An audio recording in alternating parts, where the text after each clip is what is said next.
საქართველოს მთავრობამ ქვეყანა ადამიანის უფლებათა კრიზისამდე მიიყვანა. Human Rights Watch-ი ახალწლიურ ანგარიშს აქვეყნებს. საერთაშორისო უფლებადამცველი ორგანიზაცია წერს, რომ ოცნება მიიღო ახალი რეპრესიული კანონები, დაშორდა ევროკავშირს და მშვიდობიანი მომიტინგეების წინააღმდეგ გამოიყენა სასტიკი ძალადობრივი დარბევის მეთოდები. ნანუკა მაღლაკელიძე გვეტყვის უფრო მეც რა წერია ამ ანგარიში გისმენა.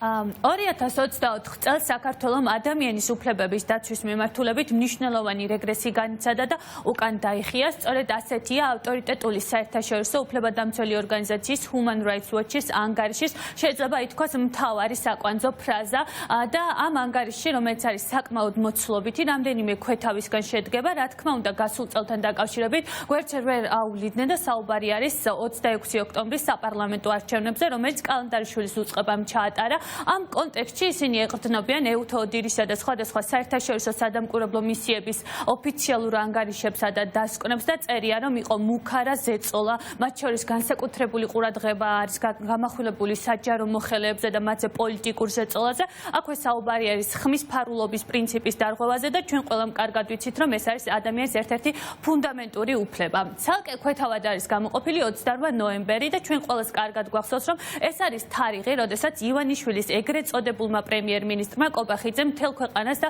მათ შორის საერთაშორისო საზოგადოებასაც საჯაროდ უთხრა, რომ ევროინტეგრაციის პროცესი გაჩერდა. ამის შემდეგ უკვე ჩვენ ვიცით, რომ დაიწყო პროევროპული აქციები და სწორედ ამ აქციებზე ხდებოდა ძალის გამოყენება არა მხოლოდ მშვიდობიანი მომიტინგეების წინააღმდეგ, ასევე აქტივისტებისა და ჟურნალისტების წინააღმდეგაც და ამან კიდევ ერთხელ გამოიწვია ქვეყანაში ადამიანის უფლებების რეგრესი. შესაბამისად, აქვე აღსანიშნავია ისიც, რომ არც ერთი საქმე, რომელიც მიმდინარეობდა ამ დრომდე გამოძიებული არ არის და ასევე იყო რეპრესიული კანონმდებლობების მიღება. 2024 წელმა აჩვენა, რომ ორი ძალიან პრობლემური და შეიძლება ითქვას დემოკრატიისთვის ძირის გამომთხრელი კანონი იქნა მიღებული, მათ შორის რუსული კანონი და სიძულვილის კანონი. ასევე აღსანიშნავია ისიც, რომ 2024 წელს ხდებოდა ადამიანების დაშინება, მათ შორის საუბარი არის ამ ანგარიში სატელეფონო ზარებზე, რომლებიც ხორციელდებოდა აქტივისტებისა და ოპოზიციონერების წინააღმდეგ და საბოლოო ჯამში კიდევ ერთხელ არის აღნიშნული, რომ სასამართლო პროცესები, რომლებიც ტარდებოდა ქვეყანაში, იყო მხოლოდ და მხოლოდ ზედაპირული, შემოიფარგლებოდა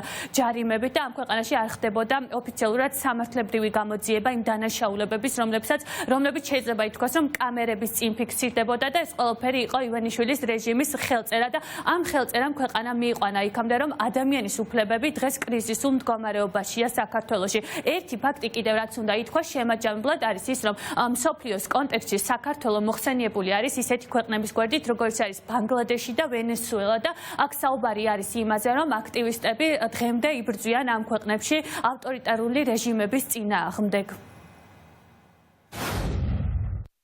პოლიციამ არაერთხელ გამოიყენა გადაჭარბებული ძალა ძირითადად მშვიდობიანი დემონსტრანტების წინააღმდეგ, რომლებიც აპროტესტებდნენ მთავრობის გადაწყვეტილებას ევროკავშირთან გაწევრიანების მოლაპარაკებების შეწყვეტის შესახებ. ისინი აქციის მონაწილეებს უსაფუძვლოდ ცრემლსადენ გაზს, წყლის ჭალს და რეზინის ტყვიებს ესროდნენ. პოლიციამ სცემა, დევნა და ძირითადად მშვიდობიანი მომიტინგეები დააკავა. სცემაში მონაწილეობდნენ მოძალადე ბრბოები, რომლებიც სავარაუდოდ დაკავშირებული იყვნენ ხელისუფლებასთან. რამდენიმე ასეული აქციის მონაწილე სისხლის სამართლის ბრალდებით დააკავეს. ბევრმა აღნიშნა ცემისა და არასათანადო მოპყრობის შესახებ პატიმრობაში.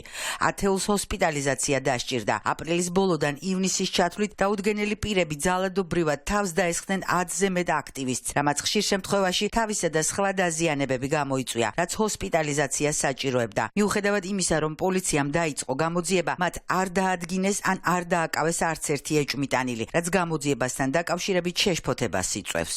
ქვეყანაში ადამიანის დაცვის მხრივ არსებული მდგომარეობა მკვეთრად გაუარესდა 2024 წელს, რაც გამოიხატებოდა არა მარტო რეგრესიულ საკანონმდებლო ინიციატივებში და მიღებულ კანონებში, აგრეთვე პოლიციის მიერ ძალადობის, არადეკვატური რეაგირების, გადამეტებული ძალის გამოყენების წამების შემთხვევებში, ძირითადად მშვიდობიანი მომიტინგეების წინააღმდეგ.